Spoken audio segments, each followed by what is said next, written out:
Hello viewers, we are going to start our class. We will discuss about an exercise on subject and predicate. You will be given some sentences and you have to separate subject and predicate. I will show by giving some example to you. Okay. Subject ও predicate অংশে বিভক্ত করো। Girls are singing. Who are singing? Girls are singing. If we ask verb who,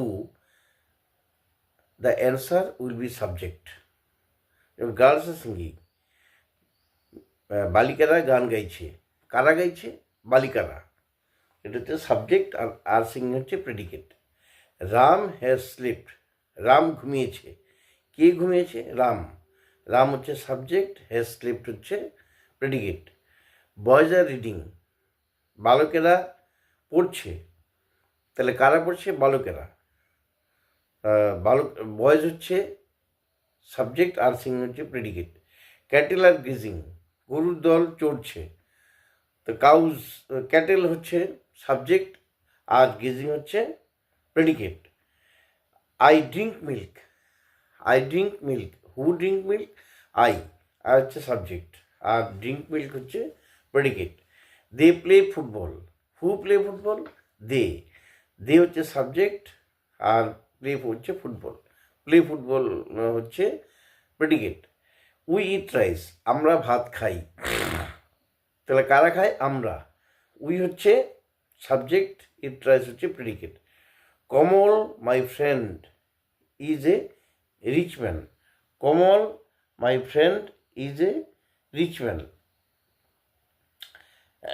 Kamal my friend এটা হচ্ছে subject, আর is a rich man এটা হচ্ছে predicate.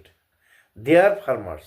তারা হচ্ছে সাবজেক্ট, দে সাবজেক্ট, অ্যান্ড আর ফার্মার্স হচ্ছে প্রেডিকেট।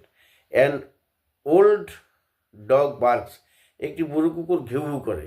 কে করে? একটি বুড়ো কুকুর। অ্যান ওল্ড ডগ এটা হচ্ছে একটি সাবজেক্ট, আর বার্কস হচ্ছে প্রেডিকেট। এইবার বলছে put subjects in the following gaps. এখানে কতগুলো গ্যাপ আছে, এখানে প্রয়োজন মতো সাবজেক্ট বসাতে হবে। যেমন প্রথমটা হচ্ছে ড্যাশ বার্ক। তাহলে বার্কে কারা ঘেউ ঘেউ করে? বার্কস। কারা করে? Dogs bark. Dash is a student. তাহলে শি ইজ এ স্টুডেন্ট, এটা হবে। তারপর হচ্ছে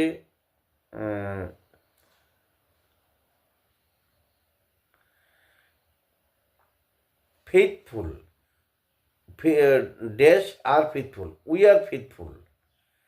তারপর হচ্ছে মিউ। মিউ মিউ করে। Cats mew. তো এরকমভাবে তোমাদের এই শূন্যস্থানগুলো পূরণ করতে হবে। সবগুলো সাবজেক্ট বসাতে হবে। আর পরে 3 নম্বর যে এক্সারসাইজটা সেটা হচ্ছে প্রেডিকেট বসাতে হবে। প্রেডিকেট। লায়ন। লায়ন কী করে? রোর্স। লায়ন গর্জন, সিংহ গর্জন করে। The sun. দ্য সান আছে, the rises in the east অথবা সেটস ইন দ্য ওয়েস্ট, এরকম হচ্ছে প্রেডিকেটটা হবে। The moon shines at night. Shines at night বসাতে হবে। পিপুল ডাই, এটা বসাতে পারো। People die. অন্য কিছু বসানো যাবে। The public. The public elect their leaders. The public elect their leaders, এটা হইতে পারে। The police maintain law and order. তো এইভাবে তোমাদের প্রেডিকেটগুলো বসাতে হবে। আজকে আমি এই এক্সারসাইজটা দিয়ে দেব, তোমরা বাড়িতে সলভ করার চেষ্টা করবে। কালকে আমি অ্যান্সার শিটটা দিয়ে দেব। ঠিক আছে। নেক্সট হচ্ছে say which word groups are sentence and which are not. এবার কতগুলো ওয়ার্ড গ্রুপ দেওয়া থাকবে, সেগুলোর মধ্যে কোনটা সেন্টেন্স এবং কোনটা সেন্টেন্স না সেটা তোমাদেরকে বলতে হবে। যেমন the kite is flying in the sky, এটা সেন্টেন্স হবে, কারণ মিনিংফুল ওয়ার্ডগুলো একটা মিনিং অর্থ প্রকাশ করছে সম্পূর্ণরূপে। এটা একটা সেন্টেন্স।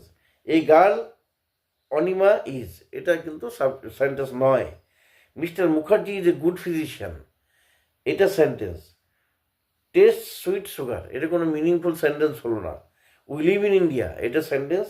মাই ব্রাদার ইজ, এটা কোনো সেন্টেন্স না। যাই হোক, এইভাবে তোমরা নিজেরা বাড়িতে করবে। আমি ডিসক্রিপশন বক্সে এক্সারসাইজটা দিয়ে দেবো। অ্যান্সারটা তোমরা নিজেরা বাড়িতে করবে, করার পর আগামীকালকে আমি অ্যান্সার শিটটা আলোচনাও করব এবং দিয়েও দিব, তোমরা সেটা মিলে নিবে।